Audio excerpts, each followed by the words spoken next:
اعوذ باللہ من الشیطان الرجیم، بسم اللہ الرحمن الرحیم۔ رب اشرح لی صدری ویسر لی امری واحلل عقدۃ من لسانی یفقہوا قولی۔ ہمارے جو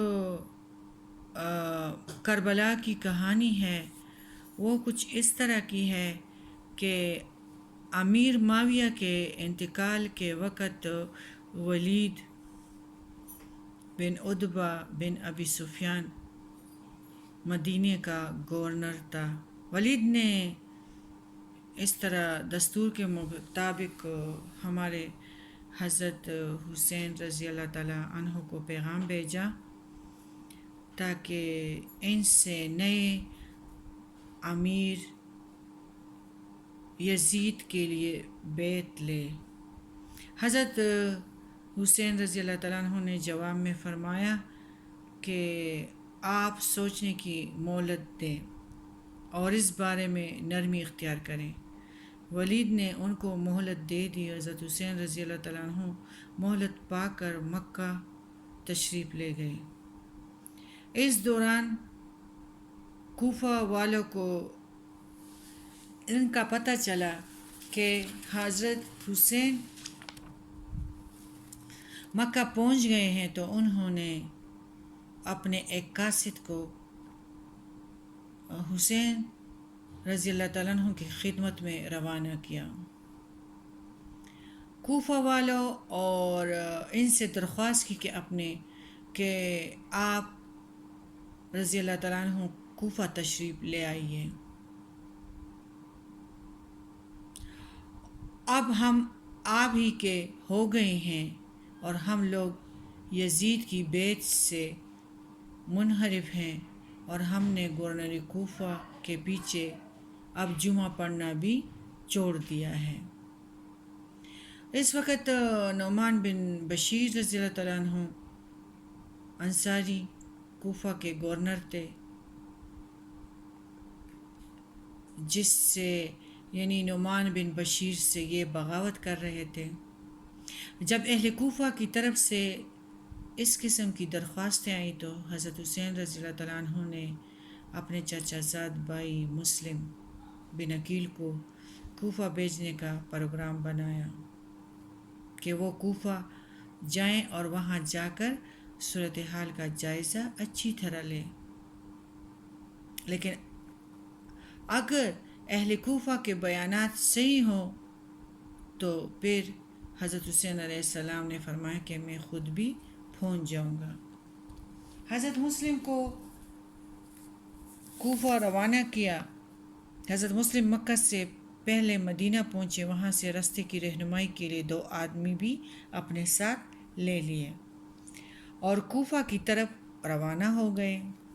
جس راستے سے وہ لے گئے اس میں ایک ایسا لک و دک میدان آ گیا جس میں پانی نہ ملنے کی سبب شدید پیاس سے یہ تینوں دوچار ہو گئے۔ اسی جگہ ایک رہنما جو تھا وہ پیاس کی وجہ سے انتقال کر گیا۔ اس صورتحال کے پیش آنے پر حضرت مسلم نے حضرت حسین رضی اللہ تعالیٰ عنہ کو ایک خط لکھ کر کوفہ جانے سے معذرت چاہی کہ آگے ہم نہیں جا سکتے، لیکن حضرت حسین رضی اللہ تعالیٰ عنہ نے معذرت قبول کرنے سے انکار کر دیا اور لکھا کہ آپ ضرور کوفہ جائیں۔ اس وجہ سے حضرت مسلم کوفہ کی طرف پھر روانہ ہوئے۔ وہاں پہنچ کر ایک شخص اوس جاہ نامی کے گھر قیام فرمایا۔ اہل کوفہ میں حضرت مسلم کی تشریف آوری کا چرچا ہوا تو وہ خفیہ طور پر ان کے ہاں پہنچے اور حضرت مسلم کے ہاتھ پر حضرت حسین رضی اللہ تعالیٰ عنہ کے لیے بیعت کرنے لگے۔ 12,000 لوگوں نے بیعت کر لی۔ یزید کے ایک محب خاص عبداللہ بن شعبہ حضری کو اس کا پتہ چلا تو اس نے ساری کارروائی کی اطلاع نعمان بن بشیر جو گورنر تھے نا کوفہ کے، تو اس کو دے دی۔ تو نعمان بن بشیر رضی اللہ تعالیٰ عنہ نے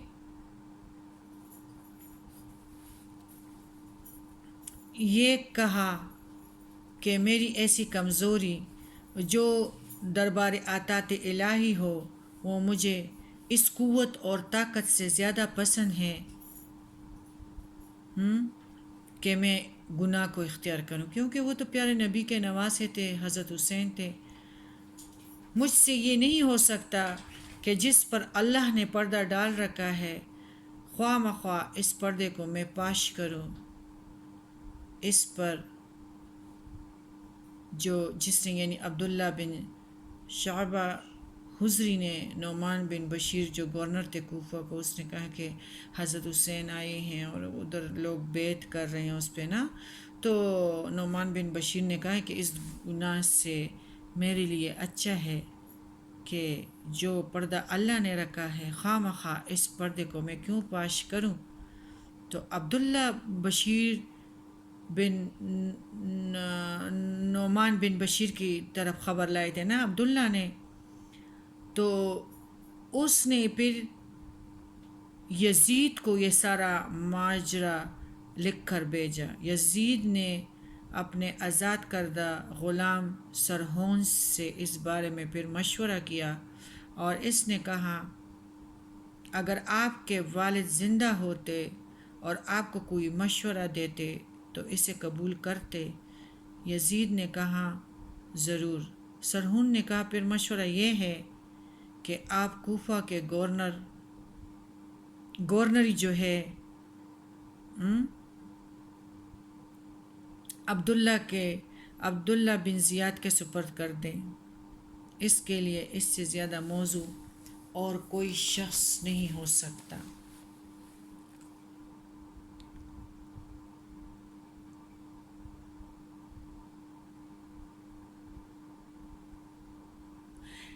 ادھر اب یہ صورتحال تھی کہ ان دنوں یزید عبداللہ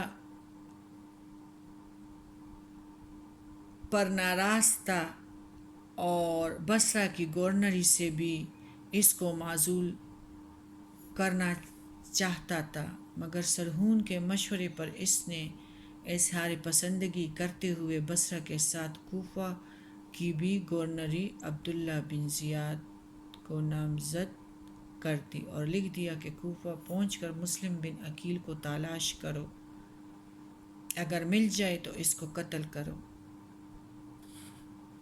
اس حکم کی بنا پر عبداللہ بصرہ کے چند سرکردہ لوگوں کے ہمراہ اس حالت میں کوفہ پہنچا کہ اس نے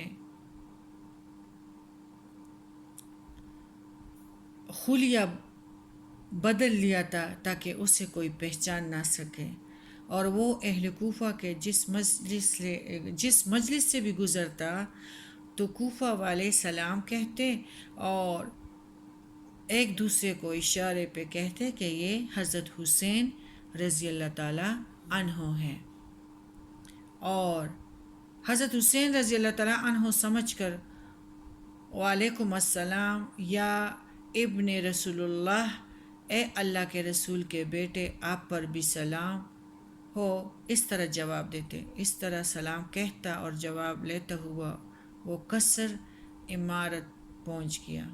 عبداللہ وہاں پہنچ کر اس نے اپنے غلام کو 3000 درہم دیے اور کہا کہ تم جا کر اس شخص کا پتہ لگاؤ جو کوفہ والوں سے بیعت لیتا ہے، لیکن دیکھو تم خود کو حمص کا باشندہ ظاہر کرنا اور یہ کہنا کہ میں بیعت کرنے کے لیے آیا ہوں اور یہ رقم پیش کرنا چاہتا ہوں تاکہ اپنے مشن کی تکمیل میں اس کو صرف کریں۔ اس نے ایسا ہی کیا اور اس شخص تک اس کی رسائی ہو گئی جو بیعت لینے کا اہتمام کرتا تھا۔ بیعت کرنے کے بہانے وہاں پہنچ گیا اور اس نے اپنے آنے کی اور امدادی رقم پیش کرنے کی سب بات کہہ ڈالی۔ اس نے کہا مجھے معلوم کر کے خوشی ہوئی ہے کہ تمہیں بھی ہدایت کا راستہ نصیب ہوا، لیکن یہ محسوس کر کے دکھ بھی ہو رہا ہے کہ ہماری اسکیم ابھی پختہ نہیں ہوئی ہے۔ تاہم اس غلام کو حضرت مسلم بن عقیل کے ہاں لے گیا۔ حضرت مسلم نے اس سے بیعت بھی لے لی اور رقم بھی اس سے قبول کر لی۔ تو وہ وہاں سے نکلا اور عبداللہ بن زیاد کے پاس پہنچا اور سب کچھ جو صورتحال سے گزرا تھا وہ سب کچھ عبداللہ بن زیاد کو بتا دیا۔ ادھر حضرت مسلم عبداللہ کی کوفہ میں آمد کے بعد اس جاہ کا گھر چھوڑ کر ہانی کے مکان پر چلے گئے۔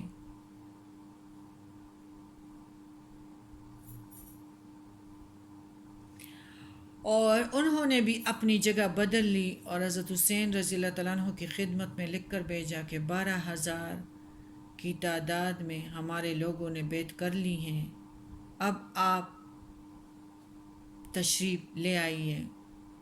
اور یہاں یہ ہوا کہ حضرت عبداللہ کو جب پتہ چل گیا کہ مسلم ہانی کے مقام پر ہے تو اس نے کوفہ کے سرکردہ لوگوں سے کہا کہ کیا بات ہے، ہانی تو میرے پاس آتے نہیں ہیں۔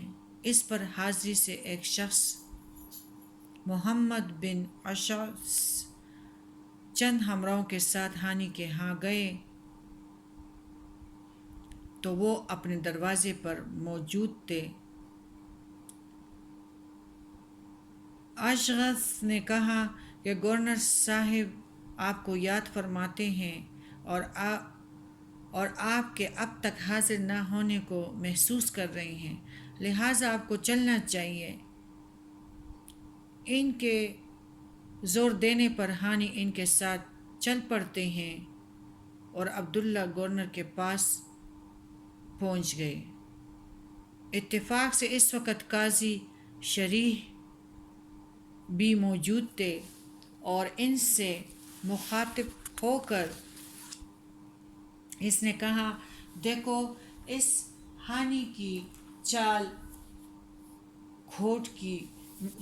کوٹ کی مظہر ہے۔ پھر اتنے میں وہ اس کے پاس آ گیا تو کہا ہانی مسلم بن عقیل کہاں ہیں؟ ہانی نے کہا مجھے معلوم نہیں، حالانکہ وہ تو ہانی جو تھے وہ تو ہانی کے گھر میں تو مسلم بن عقیل تو موجود تھے، حضرت حسین رضی اللہ تعالیٰ عنہ کے لیے بیعت لے رہے تھے۔ اس پر عبداللہ نے 3,000 والے غلام کو ہانی کے سامنے، مطلب جو جس چالاکی سے اس کو بھیجا تھا نا جاسوس کے لیے، اسی جاسوس کو پیش کرتے ہیں۔ عبداللہ 3,000 والے غلام کو ان کے سامنے ہانی کے سامنے پیش کرتے ہیں۔ ہانی بالکل اب لاجواب ہو گئے، دھنگ رہ گئے۔ اتنا کہا کہ میں نے انہیں اپنے گھر بلائے نہیں، وہ خود بخود میرے گھر آ کر ٹھہرے ہیں۔ اس پر عبداللہ بن زیاد نے کہا اچھا ان کو حاضر کر دو۔ اس پر پس وہ پیش کیا۔ عبداللہ ابن زیاد نے اپنے قریب بلا کر چہرے پر ہانی کو چہرے پر ایسے زور سے چھڑی ماری جس سے اس کی آنکھ کا اوپر کا حصہ پھٹ گیا۔ اس پر ہانی نے ایک محافظ سپاہی سے تلوار چھین کر عبداللہ جو گورنر تھے اس پہ بھی وار کرنا چاہا لیکن کامیاب نہ ہو سکا۔ عبداللہ ابن زیاد نے یہ کہہ کر کہ اب تمہارا خون حلال ہے، قصر عمارت کے حصے میں اس کو ہانی کو قید کر دیا۔ اس واقعے کی اطلاع ہانی کے قبیلہ مزجہ کو ہوئی تو قبیلے والوں نے عمارت پہ چڑھائی کی۔ عبداللہ نے شور سنا گورنر نے اور پوچھا تو کہا گیا کہ ہانی کا قبیلہ ان کو چھڑانے کے لیے قلعے پہ چڑھ آیا ہے۔ اس نے قاضی شریح کے ذریعے سے ان کو کہلایا کہ ہانی کو مسلم بن عقیل کا پتہ کرنے کے لیے قلعے میں بلوایا گیا ہے اور تحقیق کے لیے اس کو روکا گیا ہے، لیکن ساتھ ہی قاضی شریح پر بھی ایک غلام کو لگا دیا، یہ معلوم کرنے کے لیے کہ وہ لوگ اسے کیا کہتے ہیں۔ قاضی شریح لوگوں کی طرف جاتے ہوئے ہانی کے پاس سے گزرے۔ ہانی نے بڑی عاجزی سے درخواست کی کہ قاضی صاحب، میرے بارے میں اللہ سے ڈرنا، کہ مطلب یہ تو مجھے مار چکے ہیں، میرے اوپر والا پپوٹا بھی پار چکا ہے نا۔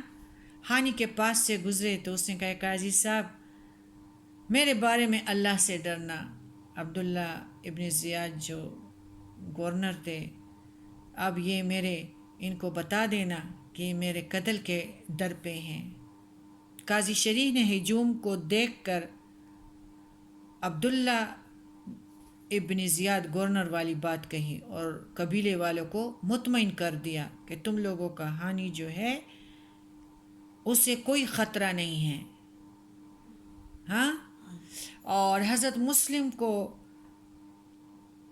جب ہنگامے کی اطلاع ہوئی تو انہوں نے اپنے ذرائع ابلاغ سے کوفے میں اعلان کرا دیا، جس کے نتیجے میں حضرت مسلم کے ساتھ 40,000 لوگ ان کے پاس جمع ہو گئے، جس کو انہوں نے باقاعدہ ایک فوجی دستے کی شکل دے دی۔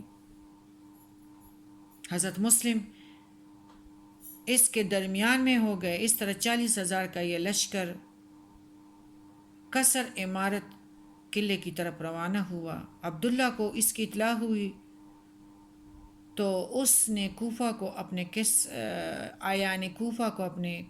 کیسر میں بلایا۔ جب یہ لشکر کیسر عمارت تک پہنچ گیا تو سرداران کوفہ نے اپنے اپنے قبیلے کو دیواروں کے اوپر سے گفتگو کر کے سمجھانا شروع کر دیا۔ تو اب مسلم کے پاس جو 40,000 لوگ تھے تو اب فوج کے آدمی کے سیکھنے شروع ہو گئے اور ہوتے ہوتے شام تک صرف 500 آدمی ان کے ساتھ رہ گئے، یہاں تک کہ حضرت مسلم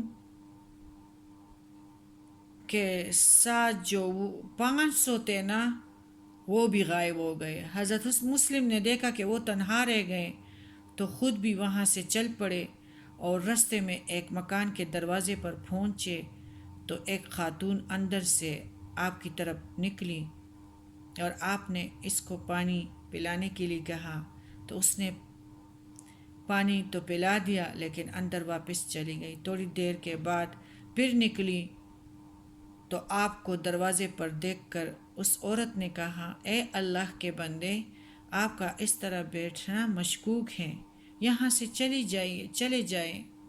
آپ نے کہا، میں مسلم بن عقیل ہوں، کیا آپ مجھے پناہ دینا چاہے گی؟ اس نے کہا، ہاں آ جائیے۔ آپ اندر چلے گئے، لیکن خدا کا کرنا یہ ہوا کہ اس عورت کا لڑکا محمد بن اشد کا آزاد کردہ غلام تھا۔ جب اس کو پتہ چلا کہ مسلم بن عقیل ہیں اور وہ ہمارے گھر آئے ہیں تو اس نے محمد بن اشد کو اطلاع دے دی، جس نے فوراً عبداللہ تک خبر پہنچائی، جس نے اس کے ہمراہ پولیس روانہ کر دی اور ان کو مسلم کی گرفتاری کا حکم دے دیا۔ پولیس نے مکان کا محاصرہ کر لیا، جبکہ مسلم کو خبر تک نہ ہو سکی۔ آپ خود کو انہوں نے